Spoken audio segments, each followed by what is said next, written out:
wala ka zero, ano ka talaga, income. So, wag mong tanggapin yon. Sabi nga nila, yun daw situation mo na nangyayari sa'yo, patuloy, kaya siya nangyayari sa lukat kasi you allow it, di ba? So, do not accept that. Sa lahat ng may negosyo ngayon, wag mong tanggapin na wala kang income. Kaya ka patuloy na nawawala ng income sa nangyayari ngayon kasi tinanggap mo na lang.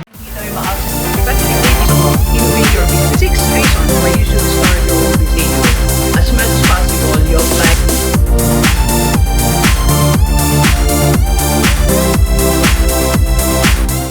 Alright, so Positive Day Delivers. This is Dr. Gigi Disunga from My Change Project. Magandang umaga sa lahat ng Delivers natin. And sa first time po tayo panood sa YouTube channel, thank you very much. Please subscribe, click na po yung Dr. Gigi Disunga. And sa lahat ng gusto magpa-quote sa atin, business consultation, and if you want to advertise your business, message ka lang 0939-5254311 or sa aking FB page, Dr. Gigi Disunga. Okay, so 3 ways to protect your business during crisis. Hindi lang ngayon, sa mga darating pang mga panahon. Okay, so hindi naman natin pinagandaan, pero napatunayan natin na we were caught unaware of these things, di ba? So, kaya iba na yung nandyan na rin lang ang ating kinakaharap na crisis ngayon. So, i-ready na natin. So, ito na yung situation. Sabi ko nga, there are things that we can control and we can't control. Okay? So, yung kaya pa nating kontrolin sa ating negosyo, gawin na natin. Okay? So, there are 3 ways. Right? So, pero, one announcement lang naman. So, lahat ng gusto mag-enroll sa ating online course, how to rockstar your life and how to start your scalable business. Message na kayo sa akin. Okay? Alright. So, number 1. Okay? So, you need to protect your income. Okay? So, 3 ways to protect your business during crisis. The first is protect your income, okay, sa anumang paraan. Okay. Dok, paano yan? Wala nga kaming sales eh. Di ba? Wala nga kaming magawa eh. Hindi makapag-open, tapos wala, as in zero. Di ba? So, may mga ganong negosyo. Naintindihan natin yon. Naintindihan natin yung business na nag-zero income ngayon. Okay? So, we understand that. Pero, may mga paraan kasi, like, for example, try to see kung dun tayo sa mga negosyong walang income ngayon. Yung zero income talaga. May mga ganyan. May mga nagme-message sa atin. As in talaga, nagme-message na natatouch na rin tayo sa mga business owners na naipag-usap sa atin. Naiintindihan ko yung situation nila. So, kung wala ka zero, ano ka talaga, income. So, wag mong tanggapin yon. Sabi nga nila, yun daw situation mo na nangyayari sa'yo, patuloy, kaya siya nangyayari sa lukat kasi you allow it, di ba? So, do not accept that. Sa lahat ng may negosyo ngayon, huwag mong tanggapin na wala kang income. Kaya ka patuloy na nawawala ng income sa nangyayari ngayon kasi tinanggap mo na lang. Nung nasa first, what happened? Yung nangyari, first 2 weeks. So, tinanggap ko yung situation. Ang dami ko na-cancel na seminar and big project talaga. Yung mga clients ko hindi ko pwedeng puntahan. So, wala akong gagawin. So, for 2 weeks, tinanggap ko siya. Pero, na-realize ko, bakit ko siya tatanggapin ng ganun lang? Ba't hindi tayo lumaban? Okay? Ba't tayo nagpalak? Okay? So, meron tayong pwedeng gawin. So, kaya kung nag-isip kami ng team ko. So, agad-agad. So, nagkaroon kami ng adjustment sa services namin. Nagkaroon kami ng e-learning. Kasi hindi ako makapag-seminar, hindi ako makapunta sa mga business places. So, nagawa kami ng e-learning to reach my clients. So, ganun po siya. Kaya nagkaroon tayo ng online courses. So, you need to think of something na ano yung pwede pang i-offer. Na minsan, related yan sa yung ino-offer dati. Or, kung hindi naman, entirely different, but still, you're dealing with the same client. So, pag-isipan mo ngayon, huwag mong tanggapin na wala kang income. Okay? Gawa tayo ng paraan, strategy. Diba? Sabihin ko sa inyo, yung mga walang negosyo, bago nagkaroon ng crisis, ngayon may negosyo. Ba't ko alam? Dami nagbebenta sa akin ngayon eh. Naipunan na kami ng itlog. Naipunan na kami ng mga, kung ano-ano mga inaanok sa akin. Dati itong mga nag-o-offer sa akin na to, walang negosyo yan dati. But because of what's happening, nagnegosyo sila. So, ikaw pa na dating may negosyo. Alright? Nakuha po natin na logic. Kaya, do something. Pwedeng related sa product or services na ino-offer mo. o entirely different, it doesn't matter. Basta malaga, you protect your income. Dapat magkaroon ka ng income. Adjustment, okay? Adjust sa yung products, adjust sa yung services, adjust sa mode of yung system mo, how you deal with your clients, or sa platform mo, social media platform. In any way you can, dapat magkaroon ka ng income, okay? Kasi nga, ulitin ko yung walang negosyo dati, nagkaroon ng negosyo ngayon. Ikaw pa na may existing business dati. So, alam mo ang strategy. Alright? Okay, so pangalawa, how to protect your business during crisis. You need to protect your brand. Okay? Yun nga, kaya dapat meron ka pa rin income. See, you are protecting your brand as a business. Just make your, kung halimbawa ganito delivers ganito, may negosyo ka, okay? So, Doc, okay naman kami kahit walang income. Okay? Kasi ilang buwan lang naman yan eh. Sabihin natin, isang buwan pa, o few weeks pa, makasurvive naman kami, Doc. Kasi nakapag-save naman yung company, business. Okay, congratulations. But still, you need to protect your brand.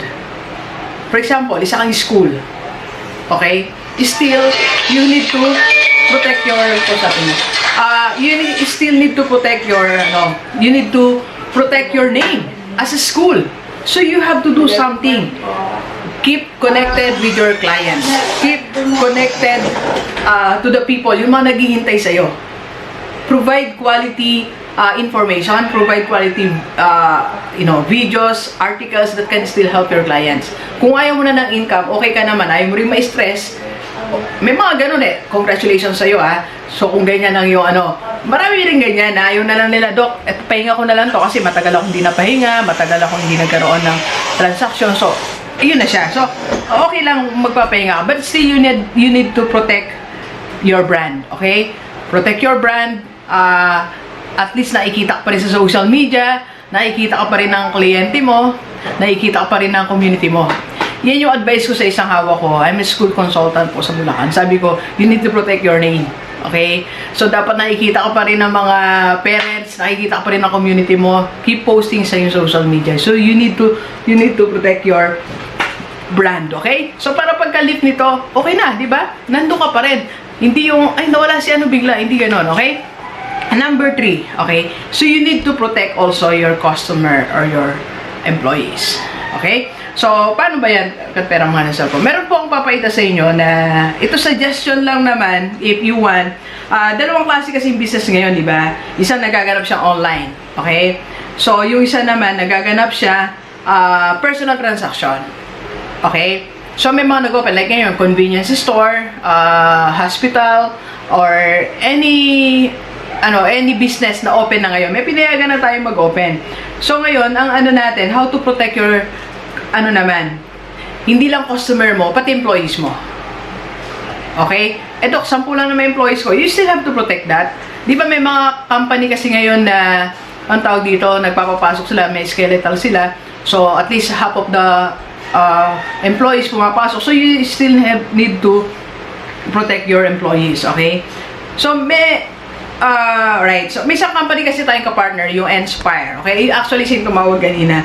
So, meron po silang new product that is eye guard. Yan, papakita na lang ng assistant ko.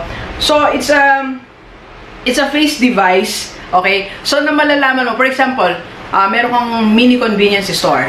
Okay? Mini convenience store. Yan kasi ang mabili ngayon eh. Example lang yan or other business na meron kang at least 10 empleyado sa loob or 20 employees sa loob na kailangan trabaho pa rin, di ba? So, kahit skeletal lang or you are providing essential needs of the community around us, okay? So, nag-open ka, tapos may mga pumapasok na kliyente. So, ang eye guard po, it can help you to measure the temperature of anyone na pumapasok. Pwede empleyado mo or kliyente mo. So, face, po siya, identification, face device. So, pag na-detect ang face mo, for example, mataas ang temperature mo, like 38. So, i-ignore ka po. Mag-a-alarm yung device. Ibig sabihin yung empleyado mo mismo o yung customer mo, mataas ang temperature niya. So, hindi siya pwedeng pumasok sa loob. Kahit sino. Kahit ikaw na boss di ba? Pag tininan mo. Kasi normally, minsan, pagka boss, sige na, pasok ka na. Di ba? Ang dami na nating cases na ganon. Na minsan, hindi na natin minomonitor yung iba. Kasi nga, mataas yung position, di ba? So, ngayon pala sila yung carrier, di ba? So, yun yung pag mataas ang temperature mo, let's say 38 ka, 39, 38. So, mag-alarm. So, that's the signal of hindi kita papasukin. Okay? So, yun po yung maganda dito sa iGuard system. Okay? So, kasama na po siya sa, actually, kung mag-start ka ng yung, ano sabi dito, employment, mga system sa company, like kung school ka naman, so, di ba meron tayong mga tinatawag sa HR na system, monitoring ng mga empleyado, in and out, so kasama na po siya. Okay? So, for more details, message lang kayo. But, primarily, ang purpose po nito is to protect your employees and your customer na hindi na magkawan doon sa loob. Kasi pagka meron na siyang high temperature, that's one of the, so hindi naman laging may COVID-19 yung mataas ang temperature, but it's one, di ba? Isa sa mga symptoms, kaya may iwasan na natin. Alright? So, that's iGuard. Okay? So, for info, message lang po sa akin. Okay? So, that's how you protect your business. Okay? So, protect your brand, protect your income, and protect your employees and other customer. Okay? Alright, so sa lahat ng gusto magpa-coach pa rin sa atin, Doc, may business ako or I want to start this business ngayong crisis, marami nagme-message sa atin, pwede naman. So, just message me. Okay? Alright, so please share this video sa lamay-biyan natin, kahit OFW o dito sa Pilipinas, para sama-sama tayong mabagot mula dating buhay. Thank you very much, GDbers. Enjoy the rest of the day and let's go, let's go!